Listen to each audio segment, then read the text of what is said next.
Gusubuje ari nako nanaguha ikaze. Iyi ni KN Radio ishakira urukumbi ry'amakuru yizewe mu Rwanda ndetse no hanze yarwo.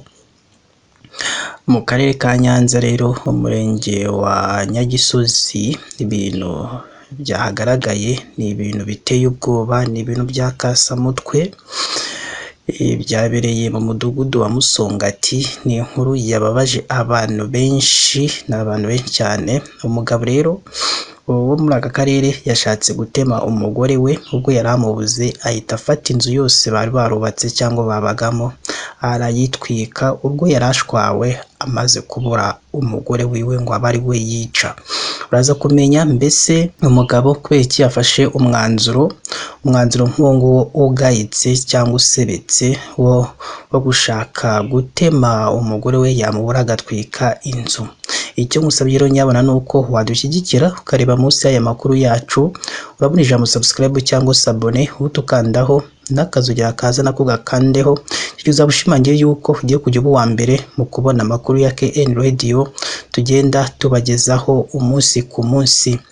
Reka rero dufate akaruhuko, turaza tubabwira byinshi kuri iyi nkuru y'incamugongo y'uyu mugabo wagaragaye mu karere ka Nyanza akora igikorwa benshi bavuze ko kigayitse, nyuma y'uko yashaka gutema umugore wiwe yamubura, agafata inzu bari barubatse akayitwika, igashya byari birimo byose bigakongoka.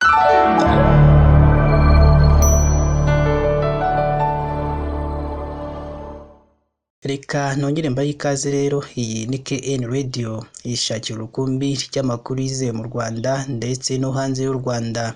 Icyo dugusabye ni ugukora subscribe cyangwa se abone n'akazogera kaza nako kagakandaho, icyo gihe uzaba ushimangiye yuko ugiye kujya uba uwa mbere mu kubona amakuru ya KN Radio tugenda tubagezaho umunsi ku munsi. Ni mu karere ka Nyanza mu murenge wa Nyagisozi. Haravugwa inkuru y'umugabo washatse gutema umugore we bapfa amafaranga y'icupa, amubuze atwika inzu yiwe, inzu babagamo yose, ibyari birimo byose birashya birakongoka. Ibyabereye mu murenge wa Nyagisozi, akagari ka Rurangazi, umudugudu wa Musongati wo mu karere ka Nyanza, aho bivuga ko umugabo witwa Sebatunzi Innocent w'imyaka 42 y'amavuko bikekwa ko yashatse gutema umugore we amubuze atwika inzu yabagamo, bitewe nuko uyu mugabo umugore we yari yamwimye amafaranga yo kujya kugura icupa cyangwa kwica icyaka.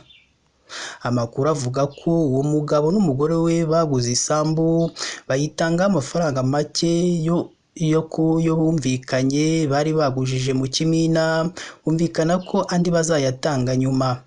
Igihe cyo gutanga ayasigaye kigeze barayabura, biba ngombwa ko ba nyiri umurima bawisubiza, noneho nabo basubizwa amafaranga yabo bari baratanze. Hari amakuru avuga ko amafaranga bari bahawe agera ku 400 by'amafaranga y'u Rwanda. Yose yanahise afatwa n'umugore, umugabo yamwaka yo kujya kugura icupa, umugore akayamwima. Uwahaye amakuru KN Radio mu magambo ye yagize ati, umugabo yatse umugore we ayo kujya kunywera, maze umugore we arayamwima, amubwira ko bayagujije mu kimina kandi bagomba kuyishyura. Uyu watanze aya makuru ubwo yayahaga KN Radio yakomeje agira ati, ntiyayamuhaye gusa, n'ubundi umugabo yagiye kunywa, amaze gusinda abwira nyirakabari ko agiye gukora akantu mu rugo rwe kandi umugore we atari bumukire. Ucuruza ku kabari yahise aburira uwo mugore, niko guhungira kwa nyirabukwe.